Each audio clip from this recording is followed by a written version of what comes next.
Yeah, we talk about that with our patients too when we're counseling them. Like, if the canvas doesn't look clean, if the canvas isn't healthy, then Mhm. nothing else that we do is going to shine as well or Right, look as good. Your right. filler won't look as good. Your Botox won't last as long or look as Yeah, good. So, yeah, again, it's that skin health that's so important yeah, that really everyone should be honing in on first before investing in other yeah. things. Welcome to AP Class, your virtual journal club for all things aesthetic medicine. Created by injectors for injectors, this is where we take a clear, evidence first look at the research shaping modern aesthetics. Each episode will unpack a study, what's solid, what's questionable, and how the evidence informs natural, refined results in real practice. Class is now in session. On today's episode, we're diving into a pilot study out of Stanford University that asks a compelling question. Can BBL or broadband light actually rejuvenate skin on a molecular level? We'll unpack how researchers used advanced sequencing techniques to evaluate changes in gene expression to understand what happens to healthy skin cells as they begin to resemble a more youthful state, and how this research may or may not impact clinical relevance. Welcome back to AP Class. My name is Megan Usich, nurse practitioner. I'm Aisha Patel, physician associate. And I'm Sarah Perchuk, physician associate, and we are the providers at Radiance Wellness. We are back, our second episode of AP Class. So, our first episode, we went over how to read a research paper, how to critique it, how to analyze it. And now we are coming to you with our first paper. And this is a big one. We went big here. It is called Rejuvenation of Gene Expression Patterns of Aged Human Skin by Broadband Light Treatment. It is a mouthful. Stick with me here. So, this study was looking at whether BBL gives you more than just that post treatment glow, right? So, we know that it helps your skin look better, it improves skin complexion, pigment, overall skin texture. But the big question is, are we doing anything beneath the skin surface? So, are the skin cells actually changing how they function long term? And that's really exciting. This is new in regenerative aesthetics, and that's where we're kind of moving. Historically, in aesthetics, we've been basically in one of two lanes. There's the short fixes, superficial, like Botox and fillers. And then there's the slightly more aggressive treatments like lasers and ablative treatments that work through a wound healing process to create that glow when we create new skin. Mhm. So, this paper really shows us what BBL can do on a molecular level, and it's not really in either of those lanes. Yeah, so this study's kind of suggesting that BBL is playing a whole different ball game compared to other light therapy treatments. So it's not like you said, triggering just a repair. It's nudging those skin cells to express a more youthful genetic pattern. Mhm. To keep in mind, when the researchers are talking about rejuvenation in this paper, it's a whole different conversation than what we have with our patients. So, in practice, when we say rejuvenation, we're talking about brighter, smoother, more even, less pigment, less volume loss.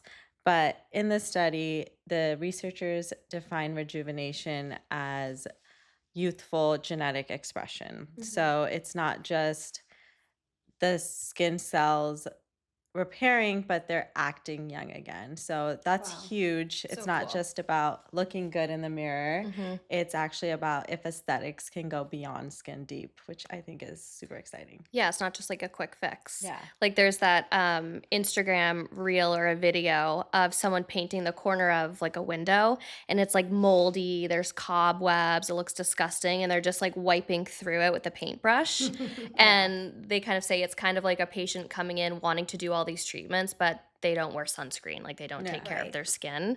So it's so cool to actually finally have some evidence to show that we can do things on a regenerative level because that's so much of where aesthetics is moving to. Like people just want to look as healthy as they feel, and now we have some solid evidence to show that we can help get people there with the modalities that we have in our office. So, let's even go over what a BBL is, right? We're not talking about a Brazilian butt lift. Okay, We could so talk about a we Brazilian butt can, but lift. that's not what we're going to It'll be be for talking another about today. day. That'll be our next one. All right, so what a BBL is, is it's a broadband of non-coherent light waves that reach into different levels of the skin, and it works between 420 and 1400 nanometers, which are the levels of the light waves. And it reaches at different levels through the skin to be absorbed by a number of different components like melanin and hemoglobin and water. Mhm. Mhm. It's definitely more advanced than IPL. IPL is intense pulsed light. Mhm. And so they're both light. So they're not lasers, they're not ablative. It's just light. But the BBL is more advanced in that you can customize it, and it's definitely stronger. It can penetrate deeper and deliver more consistency of intensity to treat those different things like hyperpigmentation, vascular conditions, and it helps stimulate collagen. Yeah, and I think people always get that tripped up, and even providers too, that like an IPL and a BBL is actually not laser. It's non-coherent Light. light. Yeah, Yeah. that's just triggering different things under the skin. Cool.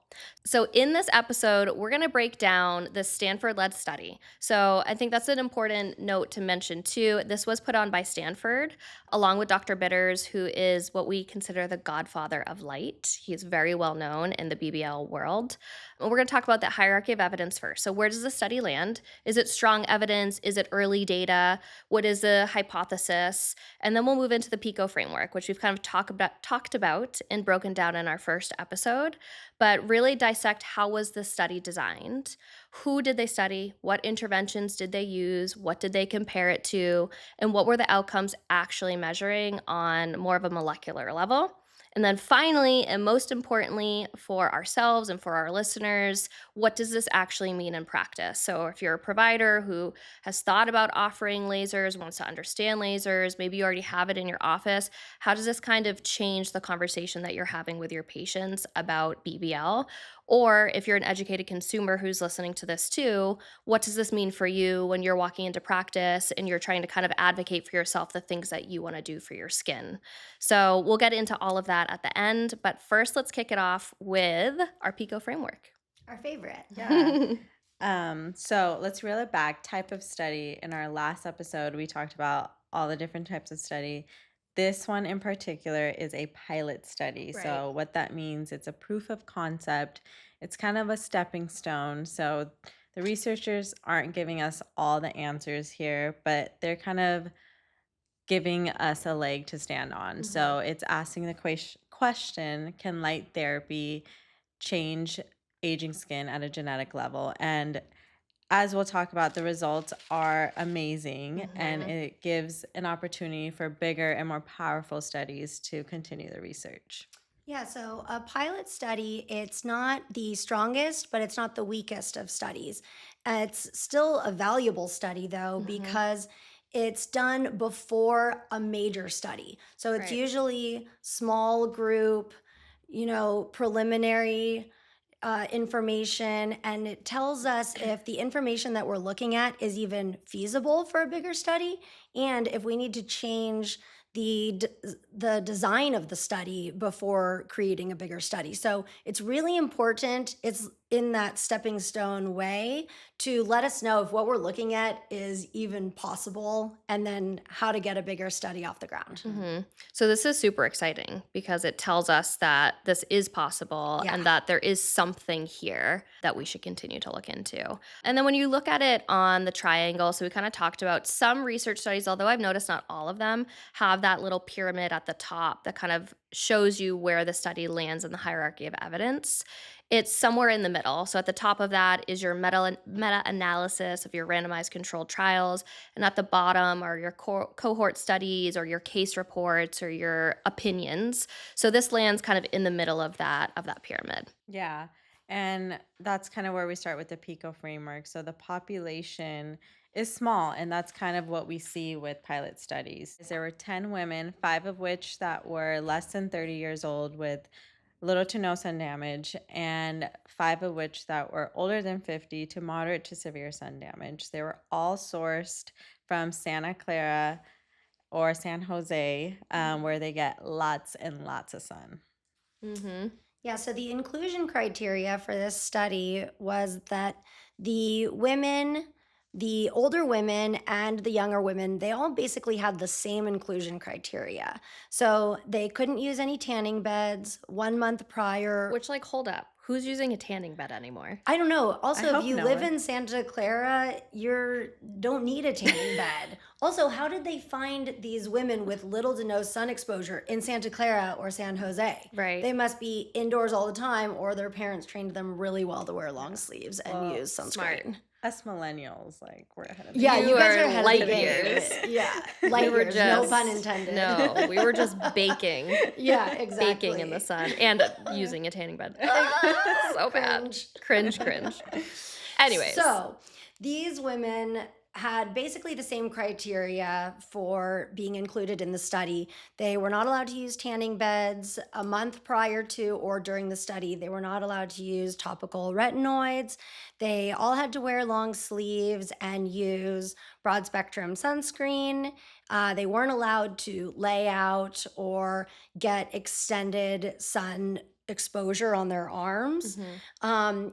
And the only difference was that the younger women were not allowed to basically have any severe photo aging. So Mhm. mild to no photo aging. And then the older women had the women greater than 50 had moderate to severe photo aging. Mhm. They were all Fitzpatrick stage 2 and 3 as well. Yep. So that's important to note that they were lighter skin tones. Mhm. Yep. Yeah, and then moving down in PICO, so we have intervention and then we have comparison. So if we're looking at the details of the intervention, they use the Cyton laser, which is the BBL machine, and they use the 515 nanometer and the 560 nanometer. So those are two different wavelengths that are part of the BBL machine. You have a whole spectrum of different wavelengths you can pull from, but those two are pretty common. And they used a single long pulse, so pulse width of 10 to 20 milliseconds. And then the energy or the fluences that they were using were between 8 to 10 joules. They did at least 2 passes over the forearm that was being treated. Forearm, not Not Foreskin. foreskin. Which was difficult for us to get past while reading this article because we are 5. Oh my god, I know. Forearm. It was a forearm. Skin. Forearm skin. Not foreskin, but yeah, Correct. forearm skin. Correct. That's a study for another day. That'll be with the BBL study. Right. So they took, so they did 3 treatments total. And they spaced them 4 weeks apart. So that's pretty standard when we're doing lasers in office for providers listening. Usually it's a series of 3. You space them about 4 weeks apart. And those treatments were only done on the older women with a sun-damaged skin on their arm. And then they also took biopsies. So before they did any treatment, they took forearm biopsies on both the young girls and then the woman. And then 4 weeks after the third BBL, they did another punch biopsy on the older women. So they had baseline punch biopsies that they were able to use, and we'll get into the genetics of that. And then they took another one again after they treated the woman. They took another punch biopsy. Yeah. And the results were amazing, and they followed right along the lines of what we were looking for. Yeah. So the forearm skin showed improvement on all of the levels they were looking for. So there were intrinsic and extrinsic skin aging parameters, and those were fine wrinkles or Right. fine lines, abnormal pigmentation, so hyperpigmentation or, reds or browns in the skin, and then a global skin aging assessment, which is just your overall look or glow after. All of those were statistically significant, which, as we learned in our first AP class, is less than 0.05. And so the one that got closest to 0.01, which is the most statistically significant, is that global overall skin look. The second one that was 0.02, which was the second most statistically significant, was the abnormal pigmentation. And the third one at 0.03 was the fine lines. There was a fourth one, which was coarse wrinkles, that was not statistically significant, but that goes right in line with our recommendations for BBL. We don't usually use BBL Mhm. for coarse lines or wrinkles. Yeah, like So, we were saying earlier, I feel like this tracks with just what we see in practice anyway. One of my patients yesterday we did her third. And when she mhm, walked in, I was like, your skin just looks so healthy. And she said it too. She's like, I feel like I just look younger. yeah, And that's that global skin aging, which was the most statistically significant. Next, I'm like, oh my gosh, your reds and your browns are like insanely better. yeah. That was that next statistically significant. And then the third, you're like, and your fine lines look better. So Right. it makes sense, like, with what we see in practice too. Which is awesome because not all pilot studies or any study really is going to prove what you're out to look for. So I love the correlation. So the other thing that they found histologically when they looked at sections of the skin under the microscope was they found less elastosis. So elastosis is kind of the degeneration of elastin. And as we age and are exposed to sun, smoke, pollution, we have increased elastosis. So after the BBLs were done, there was less elastosis, which was more in line with the young, untreated skin. So also goes right along with what we see regularly. Mhm. And then I think they had, like, changes in their epidermal thickness, right? Yes, Yeah. which is the global Yeah. skin Assessment. assessment, kind of Yeah. your overall look. And then this study wasn't really looking at collagen, but they did not find any major differences in collagen Mhm. at this time period when the biopsies were taken. Mhm. There was another aspect of it mentioned in the beginning of the study where they did find some new collagen, Mhm. but it was kind of short lived. So they were saying that maybe in future studies, they would do more biopsies for longer or something like that to really look further at collagen. I feel like that also tracks with how we counsel our patients. Like, Mhm. if Yeah. I'm talking to them about a collagen induction therapy, Mhm. I'm not leaning to a BBL. Right.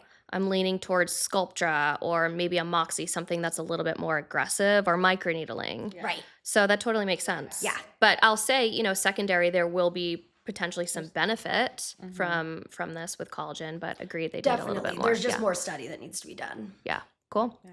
So where the study really flexes is where they use that 3N sequencing method. So traditionally, we used microarrays, which is when they use that probe and the genes kind of bind to the probe and then they read what they find. Typically, it's not very specific and they find cross hybridization. Mhm. With 3N sequencing, it's just more precise and higher resolution. So the genetic makeup that they're reading is just way more accurate. Mhm. What they found was that when they looked at the forearm skin of untreated untreated age skin and We are youth 12, sorry. I We know. are literally 12-year-old boys. I know. Who's gonna take us seriously? yeah. Just kidding, I don't everyone. know. Take us seriously. Please. We really did study this. You know what we're talking about. Yeah. So with the 3N sequencing, when they looked at the young women's forearm skin and the older women's forearm skin, they found over 2,000 genes that were associated with aging and altered gene expression in the Mhm. age skin. After doing the BBL treatments, the 3 series, they found that 1,000 of those genes were downregulated in the youth and resembled the youthful skin of the So 5 cool. young women. So if you're talking to patients, it's basically like your light dimmer. Mhm. When we're looking at age skin, that light is shining bright and loud Mhm. at you. And when we do these BBL treatments, we're dimming Mhm. it down. Those genetic expressions are quieter and softer. Nobody likes a bright light. Yeah. Like, in my home, that's the first thing I do. I dim the light, Yeah. you know? Unless Keep the it's your lights dim. unless it's your BBL, you want that light Right. intense and bright. But otherwise, unless it's your BBL light, we don't want a Yeah. bright light. No, no. Sorry. No. Yeah, it's so cool. Those key genes. So over 1,000 of those genes downregulated, or that dimmer's kind of dimmed down on them. That's huge. And some of the biggest markers that we looked at, there was an IGF-1R, which is insulin-like growth factor. That gene is huge in the longevity space. It's talked about all the time. And that was one of the genes that they found downregulated after doing these BBL treatments. And then a couple other ones just to call A kutha, other one. Ring 1, and MOV10, so both of those pathways, are part of the lifespan in human fibroblasts, and we know that fibroblasts are the precursors to To stimulating collagen. collagen. There was another one that was related to oxidative stress, and then the big one, which Aisha, I'm gonna let you say the name because I can't. I It's too got much. this. I Okay. practiced. ZMPSTE24. Yeah. Yes. Say that 10 times Yeah. fast. I'm good after reading this whole thing. We'll never say it We'll again. never say this again. So basically, that gene, what they found was correlated to the disease called progeria. So progeria is a unfortunate condition where young children are aging a lot faster than they should. Mm, So when they looked at the genetic expression of the aged skin, they found this gene that is also found in kids with this progeria syndrome. mhm. So I think that's huge because I mean, yeah, we're not BBLing all the progeria kids, but Right. it's a huge finding Yeah. where Yeah. we're able to change the regulation of this gene by light therapy. Yeah. So basically what happens in older skin, you see that that gene is accelerated as well, Accelerated. even if you don't have progeria. Yeah. It's just one of Yeah. them, and we can bring that down. That's Mhm. so cool. Yeah. They also found a lot of tumor suppressing Mhm. aspects of the BBL treatments. And I thought that was really interesting because when we're talking about genome integrity and skin cancer, which is a huge issue, especially in Santa Clara and San Jose, but all over the country and probably all over the world, the genome expression of these tumor suppressing genes was dimmed or turned down.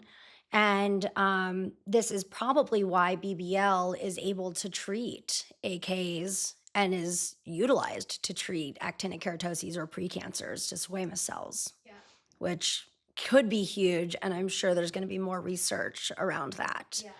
The other thing that I found was really interesting was that it discussed the plasticity of these genes. And that's where we're saying, the quick fix at the top, the Botox, the fillers, that's just adding something under the skin. So, for example, if you have a dirty pillowcase, but you put brand new pillow in there like filler, you still have a dirty pillowcase. So, the plasticity of these genes that the BBL treatments found was that you can clean that pillowcase. And it really is changing like the shape or function or the structure, either permanently or dynamically. And so plasticity was a huge aspect of this study and really is going to help us long term with having our skin cells act younger. Yeah, we talk about that with our patients too when we're counseling them. Like, if the canvas doesn't look clean, if the canvas isn't healthy, then nothing else that we do is going to shine as well or Right. look as good. Your Right. filler won't look as good. Your Botox won't last as long or look as Yeah. good. So, again, it's that skin health that's so important Yeah. that really everyone should be honing in on first before investing in other things. I think this kind of changes that conversation that we have with our patients in the room, where we're not just talking about the surface level fixes Hmm. and we're kind of going deeper into it. Like just the other day, I had a BBL patient and I was like, well, did you know that this treatment is also going to change a little bit of your genetic makeup? Right, right. That's the best So, part. yeah. And So I think interesting. it is super cool and interesting because aesthetics isn't just surface level, it's actually starting to be going Yeah. beyond the skin. And regenerative aesthetics is so buzzy. Yeah. People know that. People know the word regenerative Mhm. and aesthetics, and so much of our practice is moving. Those two lines are converging. So Right. this is a perfect opportunity for Yeah. people to be like, oh, this is something I can do. Yeah. I think for patients, a simpler way to understand what this all even Yeah. means is think of it as your Apple iPhone. So when that new iPhone comes out, Sarah, you just got one. Jealous. That software changes. So it's not just cleaning your phone screen, deleting some apps. We're actually updating your software. Hmm. And that's like basically what we're talking about. We're not just cleaning the surface of your skin, getting rid of some blemishes, we're actually changing that genetic expression and we're Mhm. Right. making your skin cells act younger. So cool. And previously, in order to do that, we would do ablative treatments, Mhm. like, different lasers, and that would activate the wound healing cascade. Right. And this takes it a step above that because it's working on the genetic level. Yeah, this isn't just a wound healing response, Response, yeah. which is so much of what we do in practice is And all we listen. had prior to this. Right. And that's why this is just Right. so up and coming and on the frontier of where we're going in Mhm. aesthetics. Yeah, and not to say that eliciting a wound healing response is bad. It's No. still so much of what we do. Yep. But to do something on a deeper molecular level is just wild. Mhm. Yeah. Love that. So we're going to go over limitations of the study. It's important anytime you're critiquing or analyzing a study to look at what those limitations are, of course. So the first one to just call out is that there was funding by Cyton for this study. It's not necessarily a limitation. It's just an important thing to note that Cyton did help to fund the study. We kind of talked about this in our first episode, especially in aesthetics. We don't have government funding. We don't have the NIH or these big sources that can provide us funding to put these studies on. So, especially for a pilot study and a proof of concept, Cyton helped to fund that so that this could happen. But then if you dig deeper into the authors in the study, there's the first author and then the second or the last author are two physicians from Stanford, right? So Stanford School of Medicine. Obviously, we all know Stanford. So I think that really helps to also show the contribution to this study and how it's meaningful. And of course, Dr. Bitters was a part of it. Dr. Bitters is our godfather of light, Yeah, and he's like a live example of what BBL can do. Like, right? have you guys seen him? If you want to know what gene expression downregulation looks like, just Google Dr. Bitters. Yeah. I think he's in his 70s. He's Yeah. probably BBLing at home, Yeah. day and night. He's shining bright like a diamond. Okay? I mean, let me tell you. Let's look at his. We should biopsy his. Dr. Bitters, let's biopsy your skin. Yes. Yeah. Let's yes. see what's going on there. I would love to see that. I know. Because he He looks looks- so good. He looks incredible. Yeah. Incredible. So, yeah. Side note on Dr. Bitters. Yeah. Yes. Some other limitations that I also thought were important to state were that they only did one biopsy after the 3 BBLs, and that was 4 weeks afterwards. Mhm. So in the paper, they were saying, future studies could show further out, Mhm. Even sooner than 4 weeks, but also following these patients for 6 weeks to 6 months to a year to see how long this downregulation of the Right. genes lasts. Right. Yeah. And how often we need to do the treatment. Exactly. Yeah. Another Yeah. thing was the diversity of the patients. They Mm. only looked at fits 2 and 3. Yeah. Right. Not very So, diverse. Yeah, we need Yeah. to widen that range. Yeah. Mhm. Overall, I mean, this was an Amazing. amazing study. It really is, I think, one of the first of its kind for aesthetics, Mhm. getting into regenerative medicine. And so that's amazing. Yeah. It absolutely blew my mind. I mean, I'm a huge dork. And You? And Us? I was, yeah, us. We are all huge dorks or nerds, however you want to say it. Call a spade a spade. But it blew my mind, and I have so much fun telling patients about what was found in this study because it really clicks with them. Yeah. They really understand what that means when I say your genome and your skin cells are going to act younger Right. after this treatment. They're like, oh, Yeah. I want that. Right. Yeah. I mean, who Right. wouldn't want that? Yeah, Yeah, 'cause exactly. I think everyone is, like we said, it's not just about looking good in the mirror anymore. Like, Yeah. they want to feel healthy. Yeah, absolutely. And And you this want to is- do that from the inside out. Yeah. Right. Love it. You've been listening to AP Class, your virtual journal club for all things aesthetic medicine. If you found today's episode helpful, like and subscribe, share it with a colleague, and join us next time as we break down more evidence that helps elevate your practice. Until then, class dismissed.